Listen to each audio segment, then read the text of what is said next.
What's up, guys? It's Ben with 2020 election predictions, and today we have a really special video. I have Purple Political Talk with me, and I'm going to interview him. And we're going to do a special on the Hispanic vote in the 2020 election.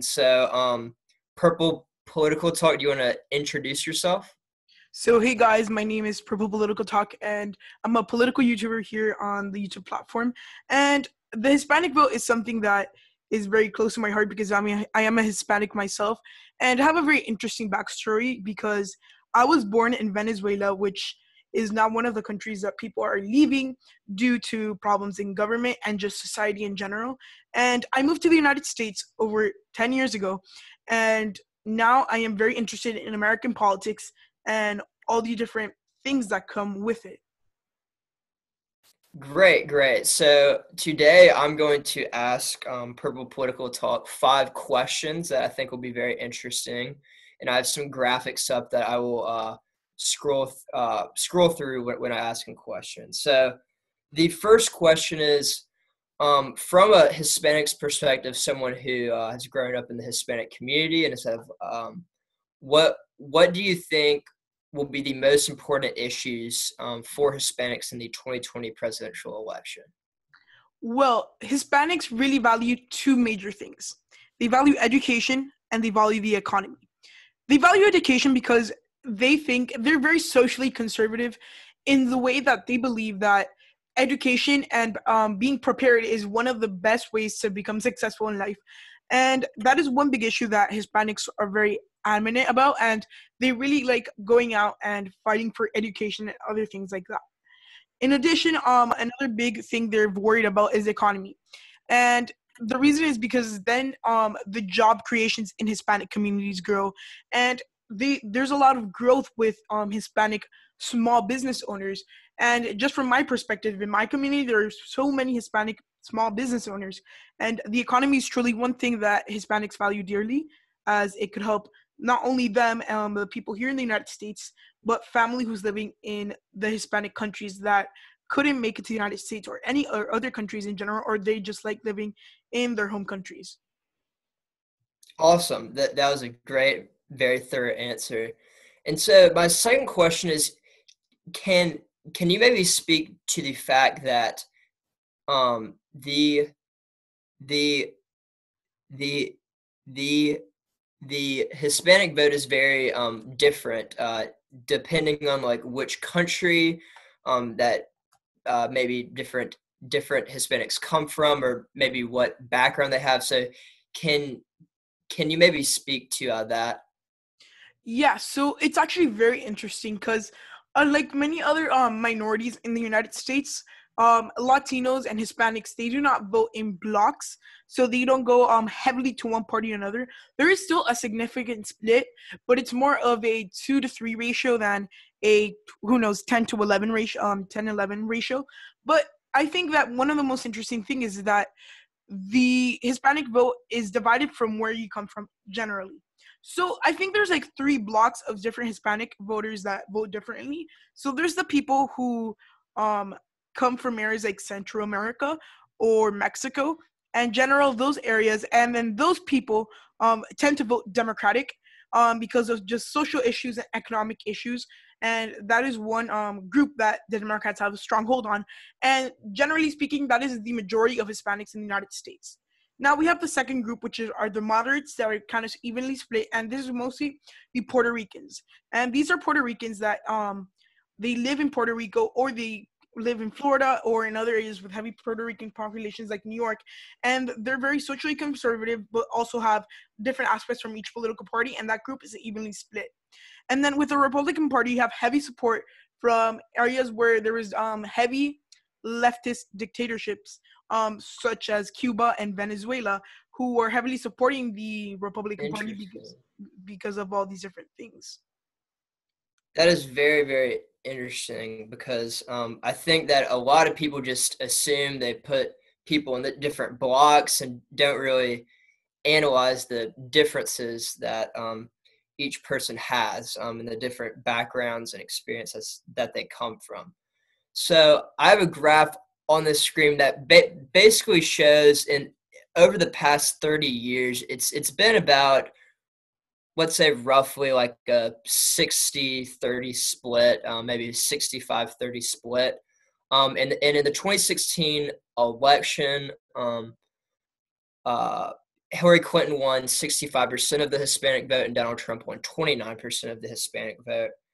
Going into the 2020 presidential election, do you think that Joe Biden is going to improve on Hillary Clinton's showing, or do you think Donald Trump is going to improve on his showing, and why?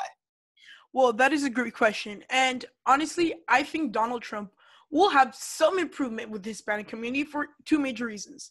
First of all, Hispanics, again, they vote on preparedness, on who they think the best candidate and who is the best prepared to be the president of the United States.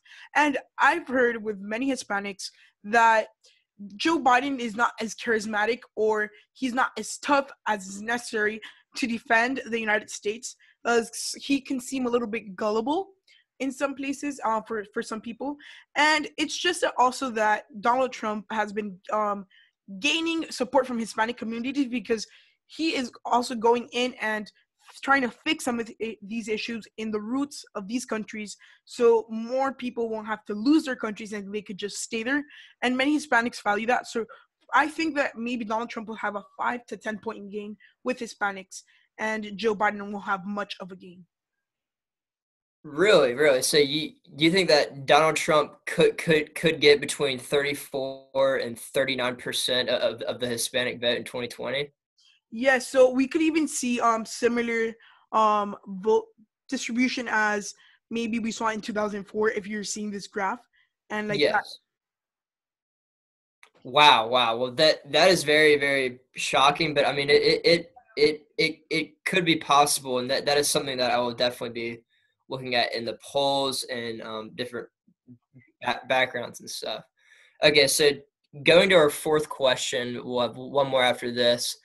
One thing that has been kind of like trending is that the number of Latino eligible voters has been increasing at a very, very fast rate. And if we look right here, I believe in 2020, Hispanics are projected to become the largest minority group in the 2020 presidential election.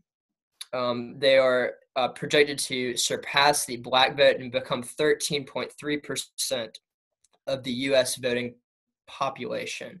And if we look at this map of the U.S., which states have the highest Hispanic population, we see that Texas, Arizona, and Florida are three out of the biggest 6 states that have the highest Hispanic population, and these are also swing states. I mean, Florida and Arizona are supposed to be two of the most important states in the 2020 presidential election.